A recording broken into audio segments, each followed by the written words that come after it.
orang lain. Itu. Jadi pesannya sudah tegas, posisi Islam sudah tegas, bagaimana Al-Quran itu menyampaikan larangan mengolok-olok agama lain, yaitu Al-Quran. Kemudian Islam ini kan punya Nabi Muhammad. Nabi Muhammad sendiri itu kan hidupnya, selama hidup juga harmoni dengan non-muslim. Bahkan orang-orang sekitar beliau itu banyak sekali yang non-muslim. Bukan orang-orang sekitar, bukan hanya orang sekitar, orang terdekat beliau. Misalnya ketika beliau pertama kali ditebak ya, bahwa beliau ini akan menjadi nabi, itu yang menebak adalah orang Nasrani waktu beliau masih muda berdagang ke Syam. Kemudian ketika pertama kali didatangi oleh malaikat Jibril menerima wahyu yang pertama, itu juga ditunjukkan oleh seorang pendeta yang namanya Waraqah bin Naufal. Pembantunya beliau yang hidup sehari-hari satu rumah, itu namanya Abdul Qudus, itu juga non-muslim. Waktu hijrah dari Mekah ke Madinah, penuntun jalannya, guide-nya ini juga non-muslim.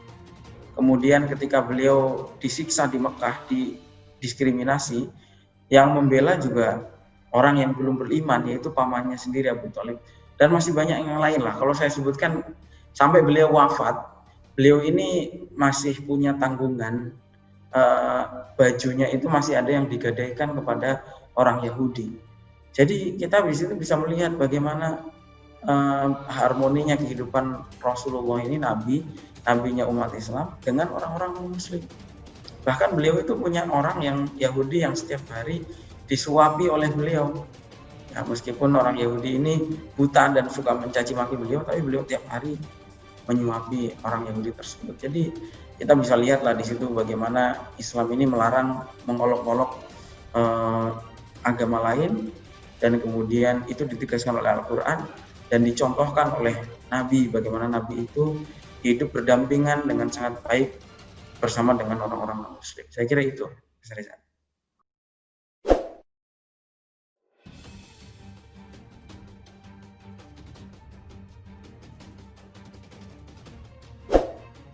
Dia tidak merepresentasikan Islam.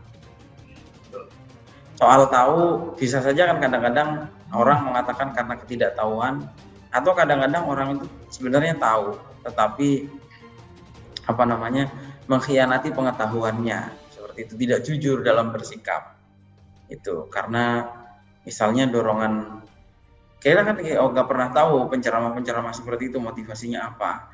Ada yang motivasinya finansial, ada yang motivasinya popularitas, ada yang orang sekarang banyak menyebut pansos katanya, ya. Ada yang motivasinya seperti itu, atau bisa jadi juga memang orang yang punya misi untuk merusak hubungan antar agama.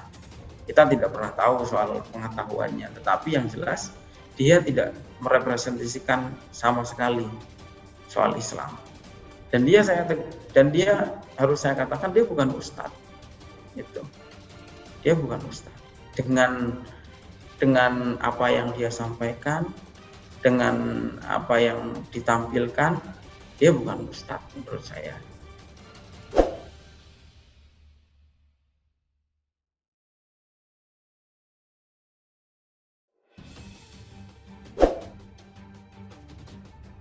Ya, tentu saja itu sangat bertentangan, bukan hanya bertentangan dengan Pancasila, Bhinneka Tunggal Ika, tetapi juga bertentangan dengan Islam itu sendiri, bertentangan dengan ajaran Islam itu sendiri. Alih-alih dia mengaku Islam, sebetulnya dia sedang merusak citranya Islam dan menyakiti umat agama lain.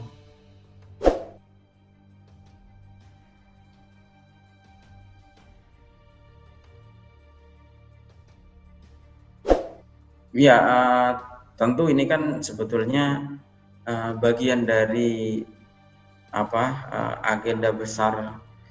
Maksudnya begini, ini kan bagian dari fenomena the death of expertise, ya, matinya kepakaran. Bukan hanya dalam agama sebetulnya, tetapi juga dalam disiplin-disiplin keilmuan yang lain. Misalnya sekarang orang itu bicara soal fenomena alam ini, ya. Misalnya soal banjir dikomentari sedemikian rupa, kayak paling ahli. Soal politik sekarang semua orang berkomentar seakan-akan dia adalah orang paling pintar di dalam bidang politik. Kemudian dalam soal kedokteran sekarang COVID misalnya, orang semua berkomentar seakan-akan dia paling ahli.